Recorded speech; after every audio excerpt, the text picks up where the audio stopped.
No. I just the weight of my Cliff Bar. The weight of your Cliff Bar. Mm-hmm. All that nutrition. I'm trying to just say outrageous things since it's already filming that we can include. I hope so. So it's going right now, for sure? I would like some very funny things. Alright, do you feel nourished? Kind of. Well, you're about to be nourished. What? Oh. I just kind of off the tongue.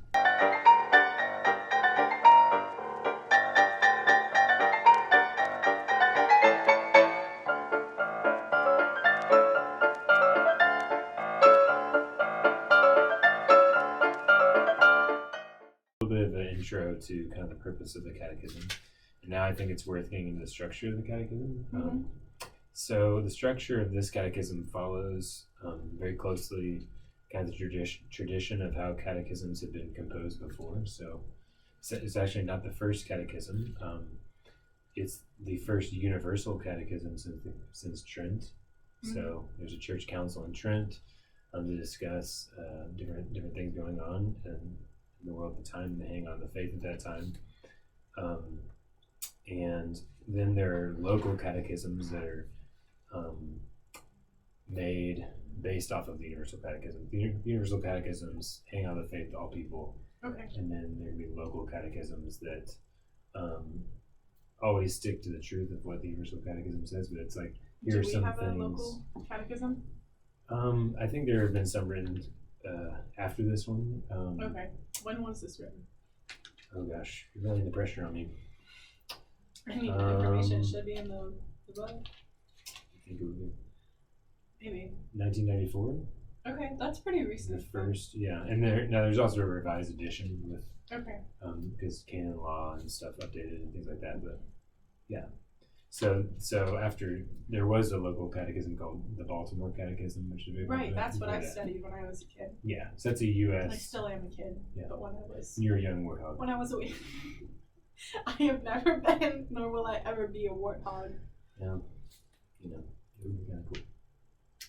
Anyway, nice would be kind of neat. I have like a tail. Anyway. That'd be cool. And sing. The ears. Oh, that's like the devil. I can't do that. No, do that. No devil ears. No. So we're gonna get to the structure here in a second. Okay.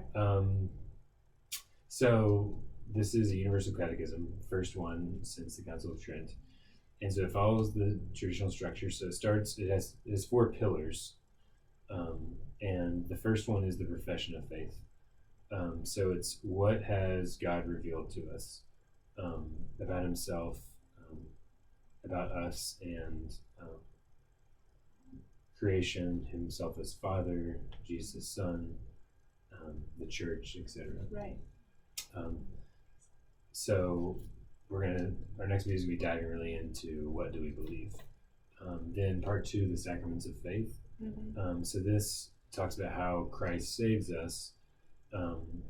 And how the actions of His life, death, and resurrection, those graces are made present to us through the sacraments. Okay. So it's kind of like the easiest way I can start is part 1, what we believe. Part 2, how do I receive grace from what I believe, and how do I actually encounter those realities that took place? Okay. If that makes sense. Part 3, the life of faith. So it tells us what is our final end and how do we reach it. And so it does deal a lot with morality and growth in charity and holiness. But rather than a simple like, don't do this, don't do that, it's really, here's a way of acting that's going to lead to your happiness. It builds off of, because the whole idea is that in what's revealed to us, we know that God is good, and Mm-hmm. goodness it's desirable. It's part of our nature. We're hardwired. Can't speak English, but we're hardwired for it. So that's right.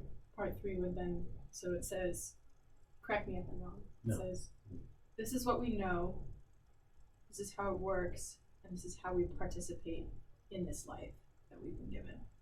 Yeah, and I think the sacraments is very participatory of it. I mean, obviously. Okay. Yes, absolutely. Yeah, so it's kind of like, I can't even live the moral life if I don't, to its fullest, if I don't know what to believe about reality and then receive the graces. So like, that's why the sacraments come first, because it's like we, living life morally involves our human nature, but it also necessitates grace, what God is doing in us first.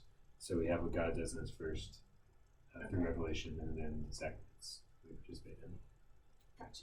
Yeah, and then we're able to live the moral life. And then a fruit of that, then the fourth part, prayer in the life of faith. So how does prayer sustain us, and how is it a fruit of these other things? So all these things make us then want to again respond back to God Okay. in prayer.